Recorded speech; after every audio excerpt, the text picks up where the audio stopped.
All right, all those guys in YouTube land. I'm here painting the shop, or the new shop, and so a couple of things on using a paint sprayer, really more after you use it. Using it's the easy part, cleaning it is not. And my good friend Rodney Earwood, he let me borrow this thing. This is his, and I thought actually I ended up having to replace the gun because the unit had some dirt in it and just kept on clogging nozzles. I ended up replacing nozzles. So really what I should have done, and the mistake that I made, was I didn't clean it before I used it. It had been in storage, and you know, so gonna give you a rundown on why in spray painting cleanliness is literally next to godliness. And once you're done with one of these paint sprayers and you're using the 5-gallon pails of paint, you've got to get this thing absolutely spotlessly clean. And I can't tell you how important this is. So, of course, you have the manufacturer's instructions on how to clean one of these units. I've got 2 cleaning pails full of water, and one is the empty and one is the fill. And so you keep on going until you start running clear water out of the unit. But once you're done with that, running clean water through one of these things is absolutely not enough, especially if you're a home user and you don't use this thing every day. Even if you did use it every day, if you're not doing this, and my friend Matt Hensler is going to appreciate this, he painted cars for a living, and you know, every day you clean and disassemble your gun. And so these guns actually have a filter in them, and the filter in the old gun was completely clogged up and full of gunk. I'm just gonna have to take that thing completely apart. It's probably got some paint residue in there somewhere where it just didn't get cleaned. I'm not saying Rodney didn't clean it. He lets people borrow this thing, including myself. So here's what you should look like after you're done. This is the strainer for the big particulate matter. And as you can see, there's a tiny bit of paint right there. That's hard paint. And I'll tell you, one of the things that's a godsend is this little brush, because you can get stuff like this out with this little brush.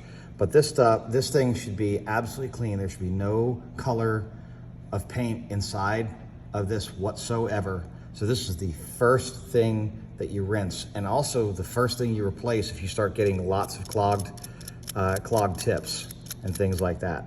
So you want to make sure this thing is cleaned and it's not attached anymore and it's dry. So that thing's going to air dry. So that's how it should look. That's basically how it looked when it came from the factory. So there it is, okay? That's the way it should look. Stainless steel strainer for the big stuff. If there's any hard paint in here, and what happens is hard paint will harden, but then when it gets wet again with wet paint, eventually it starts to come loose and manages to clog your gun filter, and you have a pressure loss in your gun filter, or if you're running really high pressures, it manages to get through a little bit because it's still, you know, it's breaking up as it reconstitutes itself. And it'll get broken into really small particles, which will clog your tip, which is 15 thousandths of an inch, okay? So strainers first. Make sure that thing is absolutely clean and absolutely dry. The next is, again, these little brushes are really, really handy. So here's the next thing on the Gracos, but this is a contractor version. I ended up buying this. Just, you know, Rodney let me borrow this thing, so I was having so much trouble with his gun that I went ahead and bought a new gun. This is a contractor grade gun. It's really, really nice. So one of the things you can do is you can take it apart and you can take the handle out of it. Now that the consumer grade guns have the same thing. And as soon as I did that, notice there's water and it's dirty. There's actually paint in there. And I ran this thing and ran this thing and ran this thing. But where this is coming from is the filter. You see all this gunk that got in that filter, right? That has to get cleaned out. If that doesn't get cleaned out, that gets your spray gun on the next job, right?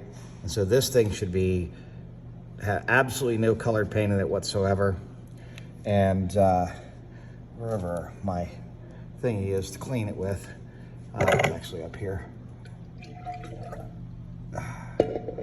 So use your little brush And actually, believe it or not, this brush gets in there. And then one of the ways to do it as well is to do it that way. You see what's happening? You see all that white that's coming out of it? I was using white paint. See all that gunk? Okay, so this is particulate matter that was inside of this thing, and it was probably from something else, probably from another job, but it is so important to clean it using the tools. This is the tool that's provided with the kit, and if you don't use it, you're doing yourself a disservice. This is probably the #1 reason why these guns are replaced, you know, or these spray units are replaced, is because they get all clogged up. Because you're trying to shove a paint with a decent amount of solids in it. You know, one of the prime ingredients of paint, especially from Sherwin-Williams, believe it or not, is glass. So glass helps the paint, called nanofillers, and what happens with those nanofillers, it helps obviously fill, but with glass it helps it have a sheen. The drawback with using glass is it turns the paint translucent. See, now she's all nice and clean, inside and outside, all nice and clean, okay? And that should be left out to dry. You should not reassemble this stuff wet, okay? Then the next thing is you see all that white paint that's in there?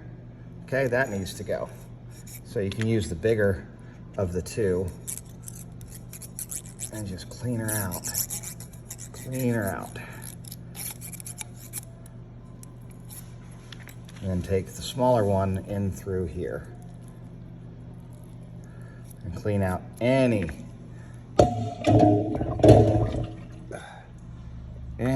residue whatsoever. See, now the water is coming out dead clear, okay? So then you dunk this and you notice, see what's in there? White paint.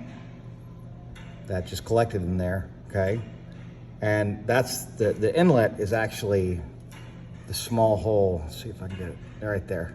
Small hole right there, right? It's not this right here. That's a blank. So very important to get this as clean as possible. And believe it or not, if you squeeze the trigger, stuff will come out as well.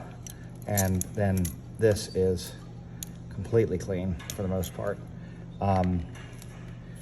Just again, very, very important that you get this as clean as you possibly can, especially if you're going to store it extended period of time. Really, really important. Okay, clean and dry is probably just as important as clean.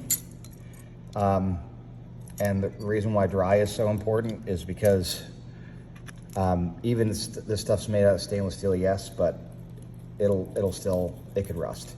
There are components in it that can rust, and it's best just to keep it and dry.